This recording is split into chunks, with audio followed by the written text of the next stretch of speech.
Hi, everybody. Mike and Andy here, or if you want to put us together, we're Mandy. And the episode 41 being recorded right now, world headquarters of Vox in Brea, California. And Andy is we're celebrating the episode number of Andy's age, so we're very excited about that. And Andy, there's been a bit of a political focus lately. And we need to get the heck out of that, Andy. I thought we'd keep going. Oh, Lord have mercy. I think we're all done. So we haven't answered questions. We've got, I just have this huge stack of questions. And we've got one that I think is really, really good.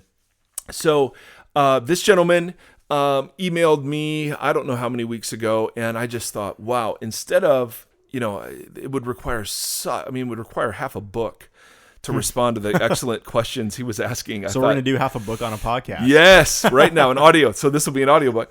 But there were such great questions, and he was taking issue with some things that I had said, but I'm going to include we here because you were in the room. Yeah, guilty by association. That's right.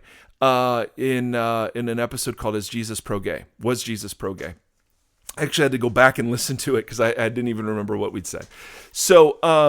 So anyway, this young man gave us permission to read his email, and he said, "Listen, I know it sounds." He didn't. He just said, hey, I'm a fan. So don't please hear it in that sort of respect, and we do completely. We're going to call him Jeremy because Jennifer was our questioner, generic name for the gals. This is Jeremy, and it's a Pearl Jam song, so it was better than Even Flow. I didn't want to keep calling him Even Flow. So his name is Jeremy for our intents and purposes. And Jeremy, thank you for giving us permission to engage and realizing that both. So we're going to read from an email and then talk in conversational language, and that's an unfair dialogue, right? That's not really a dialogue. And so we totally understand that, but we thought the issues you were raising were significant enough to respond to. And so here's my big point that I want to engage with you a little bit. I do think, Jeremy, that it is possible to be non-affirming and to be loving and merciful and just and compassionate in the treatment of the LGBTQ community. I think it is possible to create a Christian space where affirming Christians and non-affirming Christians can be united by something bigger than their take on this particular issue. Mm-hmm. And so what I'm going to try, as I was really thinking about your email and your questions, I'm going to try to maintain that. But the problem, of course, is that even speaking into some of the issues you raise could possibly be perceived as invalidating your felt experience. And that's the last thing I want to do because of how horrible some of your experience has been. So this is not a clinical thing. I'd much rather do this over Coors Light, although I think you're too young for that. But anyway, please hear our genuine thank you for your courage in speaking out and in asking these things. So he said, hey, I started listening to your podcast because of your interview with Science Mike. All right, so stop right there. If you're going to refer to him as Science Mike, then you don't get to call me hey. You have to call me Seismic Mike. All right, it's just a mutual respect thing. All right, so Jeremy, that's it. Start there. So I'm going to rework it. Dear Seismic Mike, who is way cooler than Science Mike, I started listening to your podcast because of the less cool Science Mike, and it's pretty interesting. I took issue with some of the things in your episode called Was Jesus Pro-Gay? I'm a 20-year-old Christian, hence no Coors Light. I'm gay. My mom found out, and she told me that if I didn't do what God wanted, that she would pray for my death, which is, and then my dad called me a queer, tried to punch me. Fortunately, I'm in shape. He is not, so nothing bad happened except my heart broke because my dad was so angered that he tried to hurt me, which he has never done. And Jeremy, before we even go any further, I am, there's nothing in my experience that can relate to what that was like. And I am so terribly, terribly sorry that in the name of God, your parents reacted the way that they did. And I don't know, obviously why. I don't know what's sitting behind that. I just know I cannot imagine having my dad threaten and try physical violence and having my mom pray for my death in the name of God. I mean, I cannot imagine it. And so I'm so very sorry. Jesus hates that. Jesus is angry at that. It doesn't even come close to what he was like. So I'm so sorry, and my sorry means nothing. I get it, but I can't even read the rest of your letter without stopping and saying, "Oh my gosh, Jeremy, that is just horrific." And man, if there were a way that that we could replace those voices, we'd be thrilled to be able to replace those voices, because those voices aren't of God, and those voices certainly aren't of Jesus. So I'm sorry, my friend. I'm sorry. And you continue on in your letter. As far as I'm concerned, non-affirming beliefs only contribute to this kind of thing. Well, of course. I mean, of course, I totally get why you would think that. Mm-hmm. Well, yes, because here they are, they're believing something, and it turns them into hateful, violent, awful people. So of course, non-affirming beliefs contribute to this thing. I just want to open us up to the possibility that you can be non-affirming and love and serve and bless, and so. But again, I don't want to invalidate how awful your felt experience has been. But at the same time, I'm like, oh my goodness, man. It's possible to hold the non-affirming view and not be an ass. It is. I know people who are incredible agents for justice and compassion and non-discrimination for the LGBTQ community who hold the non-affirming view.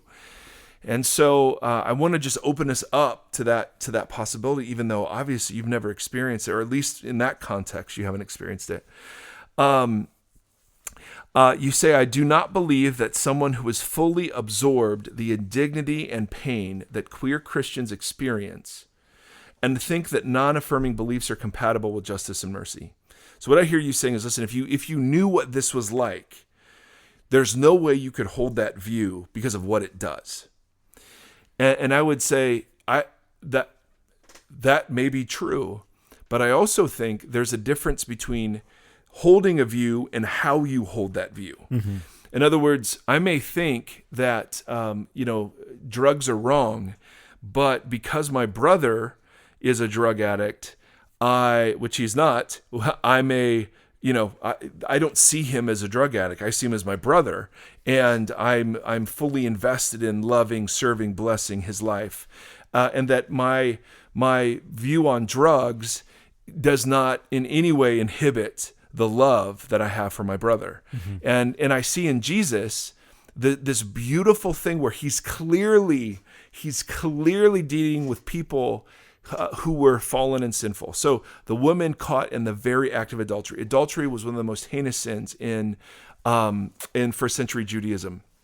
Or the woman that had 5 husbands and was now living with a 6th guy. And what Jesus does there's no question he would not have blessed all of that. I mean, as a first century Jewish man, and even his teaching on marriage, there's no way he would have blessed that. And yet, what he does is he doesn't see a woman caught in adultery, and he doesn't see a woman who had 5 husbands who was shacking up. He sees people, he sees hearts, he sees thirst. And he doesn't see sinners, he sees thirsty people. Mm-hmm. And he's able to bring grace and redemption and forgiveness, and to front load those things so that these people are scandalized by how gracious Jesus was to just notorious sinners. And he does that to everybody, male, female, tax collectors, prostitutes, doesn't matter. He's doing it. And that's what made him so scandalous. So if Jesus was able to do this, to love, bless, rescue, forgive, redeem people that he would have held as being in less than God's ideal, it's got to be possible for Jesus' followers to do the same thing.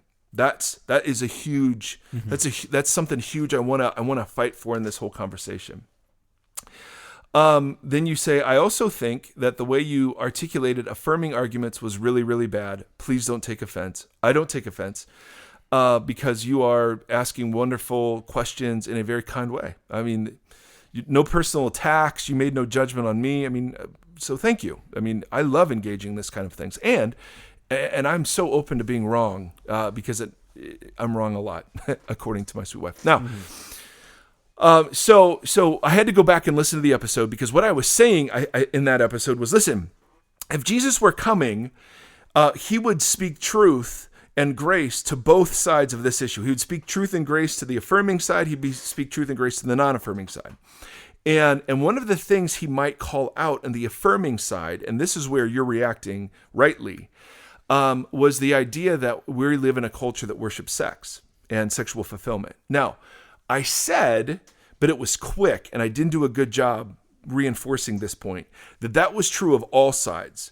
But I'd made the point in listing on the affirming side, and so you rightly said, I do not believe that LGBTQ affirming Christians believe what they do because they worship sex or sexual fulfillment. You're absolutely right.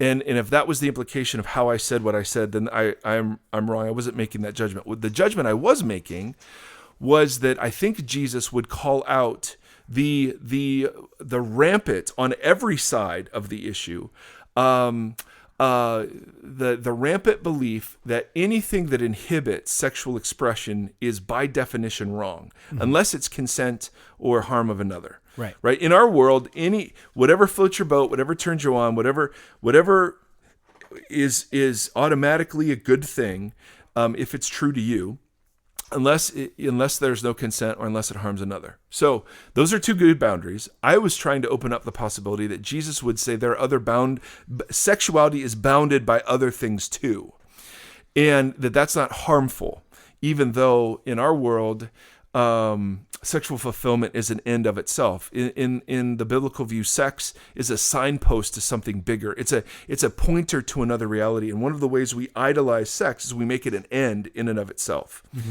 And I wasn't saying that you were doing that, certainly. And I wasn't meaning to say that this was only something that happened on the affirming side. That's a really bad argument. So I get why you'd pointed out. I was just trying to say in general, and I said this very poorly, in general, I think Jesus would speak that truth into our culture on every side of every issue. So heterosexual, what Jesus had to say about heterosexuality is just as crazy in terms of divorce, remarriage, lust, being equivalent to adultery morally, in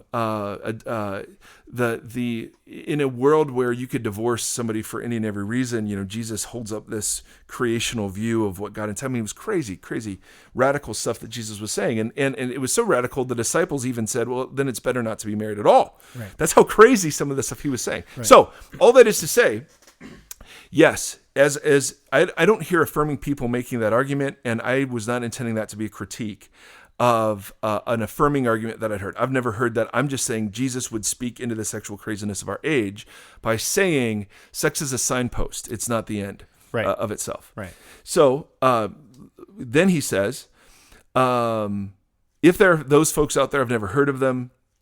He says, I've heard of folks, though, and he's on to a different point, who will give the, well, Jesus never said anything about being gay, so obviously he didn't take issue argument.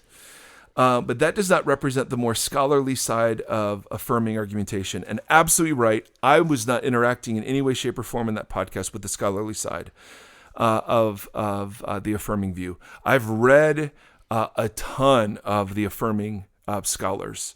And so, yes, I was not in any way, shape, or form engaging. I was just trying to engage in the more popular sort of podcasty style of argument, that you see on Facebook or on Twitter or something. So, correct. I was not interacting with the scholarly side of the affirming arguments. Absolutely true. I think, however, there is something to be said about empathy. Empathy is the weapon I do not think non-affirming beliefs can survive. Some non-affirmed empathize more than others, but I struggle to believe that they have fully put themselves in our shoes. And I think that's true. I think I am a white, male, heterosexual, and there is no way I can fully empathize with what it is to be 20, what it is to be gay, what it is to be a Christian, what it is to have been treated the way that you've been treated. So I can't even pretend that I can empathize. Mm-hmm. Now I can find empathy in the marginalization I've seen about the way people have treated my son with Down syndrome and the hate that's come his way. Mm-hmm. I can find empathy in the small marginalizations maybe that I've experienced, although they've been tiny compared to what you've experienced, and I can find empathy in the there was one more place I could find empathy. In my own sexual struggles, my own sexual brokenness, my struggles with porn and lust and desires that at times seem just absolutely out of control. And so all that is to say is you're absolutely right.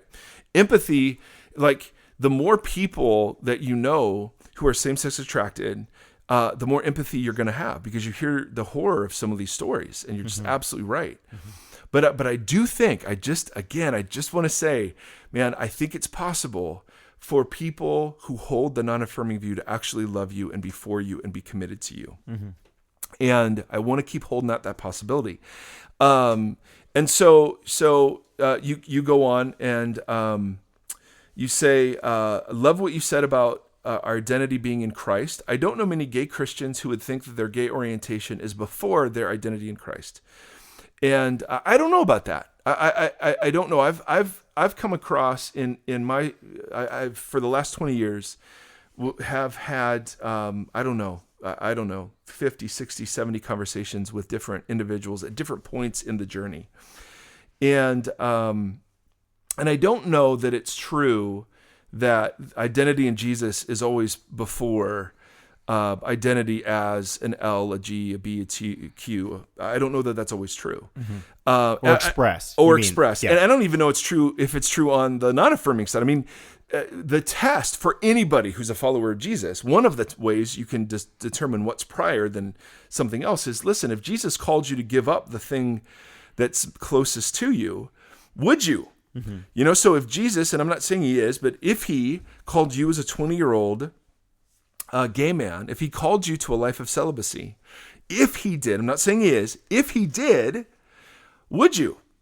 If he called me to live in a marriage where my wife couldn't any longer have sex, she was paralyzed, she was in an accident, would I? If he called me to give up my middle-class lifestyle, would I? If he called me to any number of massively hard things, would I do that? So on the one hand, yes, I totally get, because you say, I don't know many gay Christians who think their gay orientation is before their identity in Jesus. You say, it was my identity in Christ that led me to the place where I was not afraid to question what I'd been taught. Mm-hmm. You use the example of ethnicity, he's still writing, Jew and Gentile, and how it didn't matter in the new covenant. And this is from Galatians. In Jesus, there's no Jew nor Gentile, slave or free, Jew or Greek. And I say, great. So there's no gay and straight in Christ. Therefore, I should be treated not as a sick child to be pitied for the awesome way I'm wired to experience attraction and love. To which I would say, if a non-affirming person would ever treat you as a sick child to be pitied, they're not even in the ballpark of Jesus. Right. So because Jesus was really clear about the two biggest commands, right? Mm-hmm. I mean, he was really clear on this. Love God, and is an expression of love God, love neighbor. And who's your neighbor? Well, it's even your enemy. So everybody turns out to be your neighbor. So to say that the non-affirming view is going to lead people, well, no question it does, but it shouldn't lead people to see you this way, because the non-affirming view, if it's articulated correctly, simply says this: we all are bent and broken, all of us. So there's no one gets to judge someone's bent and brokenness as being worse than my bent and brokenness. It is a universal, flat playing field. Mm-hmm. That the coming of Jesus into the world universalizes us in two ways. First, in our brokenness and in our darkness, but second, in the fact that our rescue is now given without precondition. Mm-hmm. Mm-hmm. And only is received as a gift. Sure. for me, it even seems like it's also seeing even in our beautiful differences. Which would mean skin color, hair color, eye color, right. Size, weight. That's... Well, careful. You didn't have to go there, Andy. Well, would he, if Jesus called me to give up ice cream, would I? That's right. I don't know. That'd be a struggle. But my point is, and I think you're absolutely right. When we talk about identity, I want you to know, Jeremy, that I'm so sorry. Because what we've done, and you're beginning to point out this beautiful double standard that is not beautiful at all. It's absolutely ridiculous. That somehow we've elevated, the non-affirming side has elevated homosexual sin above all the other sins that they commit, mm-hmm. and so that you would say you're judged in ways that no one else is judged according to your sin. So you even say this. So I'm now quoting from you again, and we'll come back to this precise point, because you say about me, you said, Mike, heterosexuality is just as sinful as homosexuality, but as a non-affirming Christian, I don't think you can actually say that. It certainly doesn't look like that in practice. That's true, and that's mm-hmm. This is the double standard. Yeah. If you go to church as a straight man, no one would care. No one would ask you invasive questions like, are you a practicing heterosexual, the way that people will ask, are you a practicing homosexual? Whatever the F that means.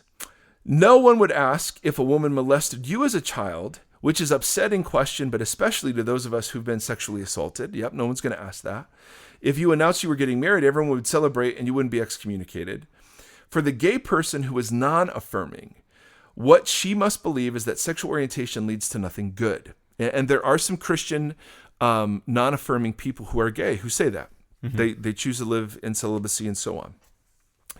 So what I hear you saying so rightly is that there exists this massive double standard. Because when I initially said, listen, just because you're heterosexual doesn't mean you get off being indicted. That's the point I was trying to make, is that it is a universal playing field. In other words, we think, and the church has lied to you in the following respect, that salvation in Jesus means that Jesus is going to turn you into a heterosexual. Right. And I don't know that that's true. I don't. That's been the felt experience from some gay Christians that I know. From others, not even remotely. It's actually made it worse. And they pray daily for God to come to their rescue, and he has not. And so they live with this massive kind of unfulfilled desire for affection and for romance and flirting, and the whole package is not just the orgasm or the sex part, it's the whole thing.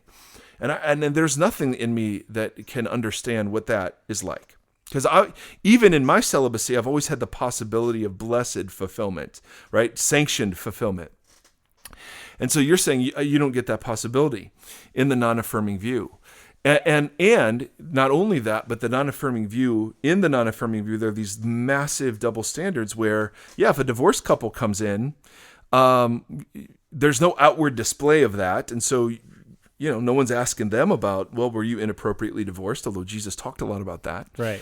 I mean, I feel like if a guy walked in wearing a shirt that said, I'm a jerk, just ask my ex-wife, they wouldn't be like, hey, pal, I don't know if this is really the right place for you. You'd probably get a bunch of chuckles from a bunch of guys and they're being like, oh, yeah, I know what that's like. Yeah. Totally. Yes. So the divorce, to me, the divorce issue is the one that's the crazy one, just because Jesus was so clear about it. And so when inappropriately divorced people use the verse that rules out their divorce as a way to crush gay people, it just, Jesus is up there and I think he's pissed. Yeah. So I totally get that on the one hand, there is a difference between how the church treats heterosexuals and homosexuals. I'm just saying that difference should not exist in the true Jesus community. Why? Because I'm a sexually broken man, and if I believe that you're a sexually broken man, now if you believe, again, we're not getting into what does the Bible teach? Is it the affirming view or non-affirming view? We're not getting into that. Mm-hmm. But as an affirming Christian, obviously you don't believe that, or I'm assuming you do not believe that that homosexual practice is sinful, and obviously the non-affirming view would hold that it is. Right. So there's a massive chasm there. I get that. But at the same time, I want to say that the church has made room for all of these inappropriately divorced people. The church has made room for people who are engaging in sex outside of marriage, premarital or extramarital. The church has made room, for the porn addicts, and the church has made room for all those people. And so we just want to say, listen, there has to be a space where gay men like you, who hold the affirming view, can come and be not shunned, but be embraced because of your identity in Jesus, which is primary, and share a community with non-affirming people. The answer can't be, from the non-affirming side, it can't be the eradication of the affirming view and those who hold it, nor on the affirming side should the answer be the eradication of the non-affirming view, although I get why you would think it is. Mm-hmm. I think the better answer, and obviously you're going to disagree, and that's totally okay. I think the better answer is the creation of a space where Christians who hold the affirming and non-affirming view can share together and learn from each other and serve and bless each other. Mm-hmm. Because what I see Jesus creating is the place that transcends all the binaries of culture. And so there will be some in the church who will hold the non-affirming view. Does that mean then that we kick out all of those who hold the affirming view? Nope, can't mean that. Mm-hmm. Can't mean that. It can't mean that. That's not a litmus test. Right. We have to create a space where those groups can coexist, and that's the point. That's really the thing we're trying to drive at. Mm-hmm. Is Jeremy? I don't know what your experience is like, but let us fly you out here. And I don't even know where you live. And let's show you what we're trying to do, which is to create a space, because we have people who in our community who are radically affirming, and we have people who are radically non-affirming. And so you're sitting there and you're like, well, what do we do with this now? What do we do with this? Do we make it a litmus test either direction? Or do we try to learn how to love and serve each other and find ways to transcend those differences? Mm-hmm. Because would we say that the danger is if we're making that more important than who Jesus is, then that's the very thing that he would call into question? Yeah, absolutely. Yep, absolutely. So if I'm looking at you and the order of my judgment of you is gay and then Christian, right? I'm completely out of bounds. Yep. It's first Christian, brother and sister. And then we get into all the male, and then whatever ethnicity you are, and I realize, our non-affirming audience is howling at this point, saying, "Well, you got to tell them they're wrong. You got to tell them they're wrong. You got to tell them they're wrong." And our affirming audience is saying, "Come on, guys, you can't hold this barbaric view in light of all the damage it does." Mm-hmm. And we want to say, well, then the only answer that you're giving is that affirming people just hang out with affirming people, and non-affirming people hang out with non-affirming people, and we go nowhere. Right. And I just don't think that's been the answer at all. Mm-hmm. I don't think that can be the answer for the future of the Jesus-loving church. And so we want to step into the messiness of affirming and non-affirming views. And the interesting thing is I get hit, and not that I matter, but I have people who are criticizing me for not being non-affirming enough or not being affirming enough. Yeah. And I'm okay just sitting there going, well, I think there's this muddy middle that a whole lot of us live in, where empathy has to be practiced. Because, man, how does empathy get generated? Well, it gets generated by hearing your story. But if you weren't willing to share your story with non-affirming people, then empathy goes nowhere. So even according to your own thinking, the best thing for you to do is to be around non-affirming people, right? Who are loving and kind, who will hear the journey, receive you, bless you, hear you, and so on. Make sense? Yeah, loving your enemy would not be, oh yeah, well I love, drug addicts, like I love them, that's fine, but I'm not really gonna ever spend time with them. Well, why would I do that? Well, here's what he says. My mom told me this week that every feeling you have, every feeling you have, you must feel disgusted by and hate it the way God hates it, and God burned Sodom for it. Now you say, a horrible thing to say, but at least she's consistent. No, she's not flipping consistent. See, that's the thing. You think she's consistent because this is where the non-affirming view leads. I disagree with you entirely. There is absolutely no flipping way she's consistent. She's consistent in her hatred. She's consistent in her condemnation. But so boy, this is a rabbit trail. So I won't even go there. But she is not in any way, shape, or form consistent in Christ. End of story. Yeah. End of story. Because if you hold the non-affirming view, my heterosexual marriage does not measure up to God's ideal either. Now, absolutely, that plays out differently than a gay marriage would. I get that. But I'm just saying, morally, I don't see permission for me as a broken sexual being to sit in the kind of condemnation your mom is showing to you as if your sexual brokenness were somehow more awful. There is nothing. So I don't see her being consistent even remotely, not even remotely to the non-affirming view. I don't think she's consistent at all to the non-affirming view in the way that she's doing, in the way she's doing it, and in the view that she holds. Yeah. So because the non-affirming view starts with we're all broken, and then moves to we're all loved, and then moves to we're all welcome. And then the messiness of what Jesus does with us once he gets us, well, we're going to work that out together. We're going to work it out together. So if you were around, I'd say, okay, let's go to the table together this week. Let's take some bread. Let's take the cup together, and let's just see how this goes. 10 years from now, who knows? But you need to understand, Jeremy, the true Jesus community isn't going to define you first by your gayness or your affirming stance. The true Jesus community is going to see you first as an image bearer worthy of unsurpassable love, and then secondly as a brother or sister in Christ. And then we get to from that conversation, then we get to have these conversations. See, that's why your email was so beautiful. You're not condemning me. You're opening up conversation. And I love that. I'm just so proud of you. So he's got two more things to say and we're done. Great. The last two things I'll say are this. No, Jesus would probably not have been cool with same-sex relationships. Now, Jeremy, the fact that you even are willing to consider that possibility is massive. Because I kind of agree with you. I think consistent to his Jewishness, he would not have been cool with same-sex relationships. He would not have been cool with divorce. He would not have been cool with adultery. He would not have been cool with premarital sex. I mean, if you're going to take Jesus seriously in his Jewish context, he held a really high view that is condemning of all of us. But then you say this, and this is interesting. But Jesus in his humanity was not all-knowing.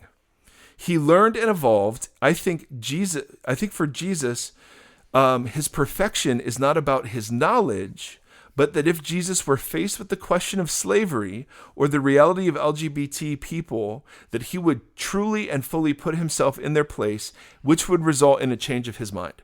So what I hear you saying is, listen, Jesus was all-knowing in his humanity, but if we were here today and saw the slavery that our African American brothers and sisters had to undergo, and then the way that LGBTQ people have been treated, that Jesus, and I don't know that you would say it this way, but I'm trying to articulate it, that Jesus would have put himself in their shoes, would have seen where the non-affirming view leads, and therefore would have changed his mind about it.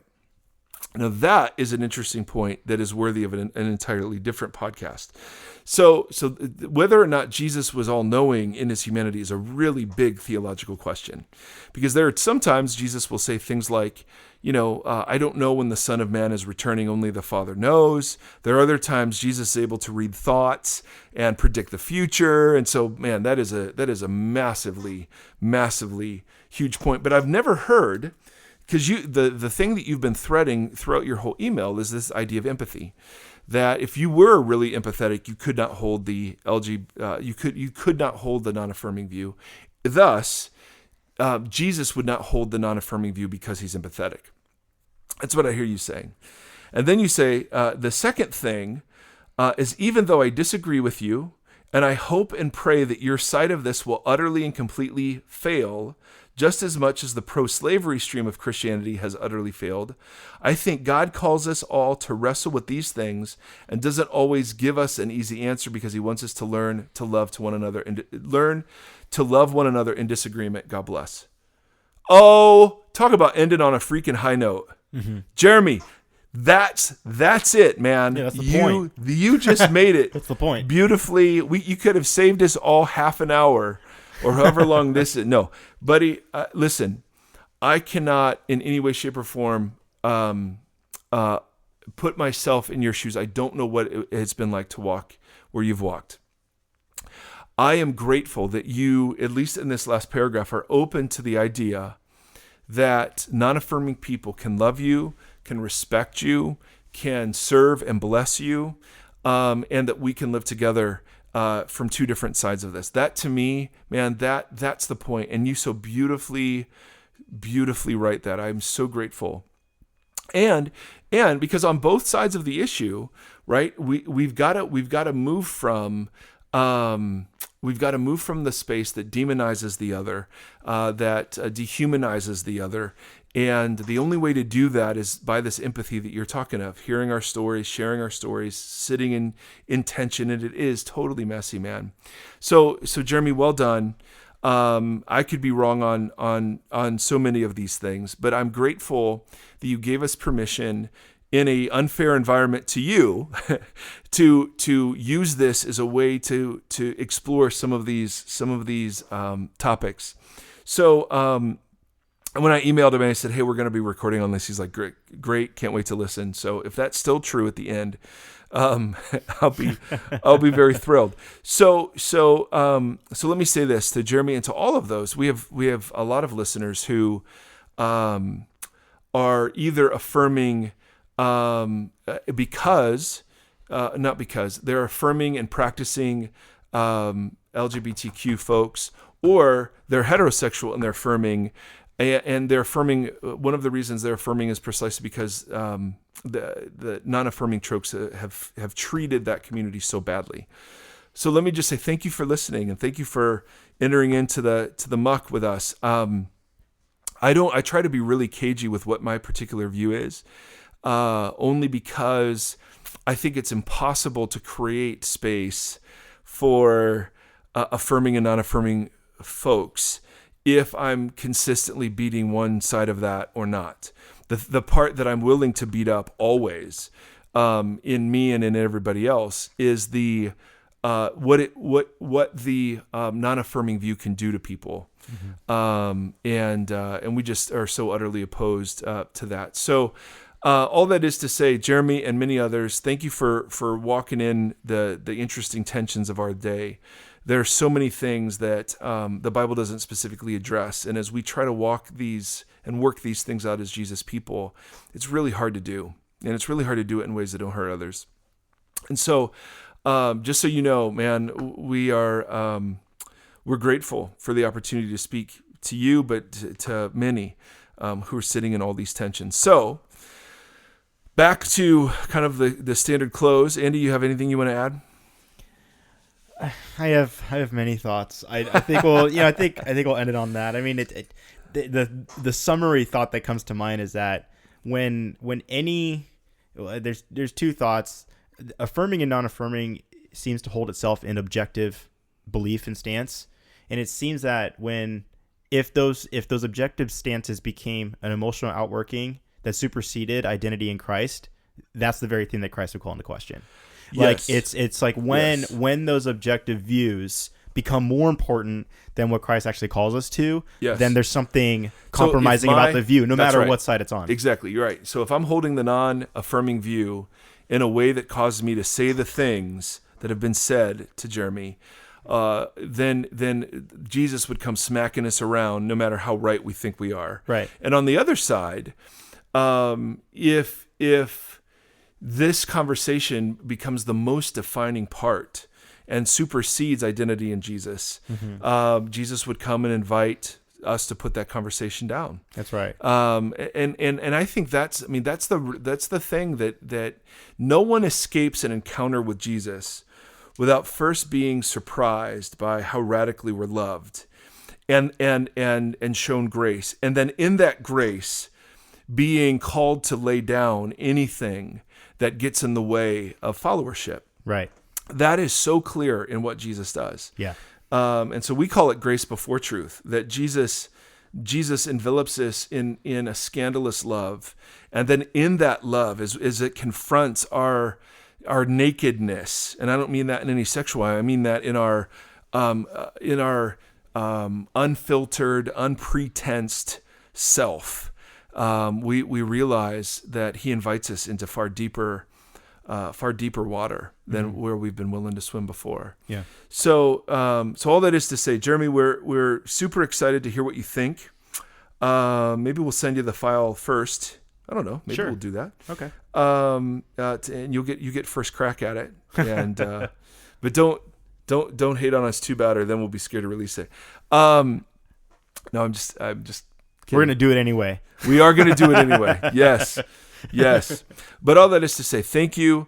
And just on behalf of Andy and myself, we're super grateful for the privilege we have of being a part of your life. Whether it's in the car, working out, or doing whatever, we're so grateful. And we're grateful you put up with us and disagree with us. And man, the goal isn't to think like we do. The goal is to, if you're a Jesus follower, to wrestle with him and to walk faithfully with him.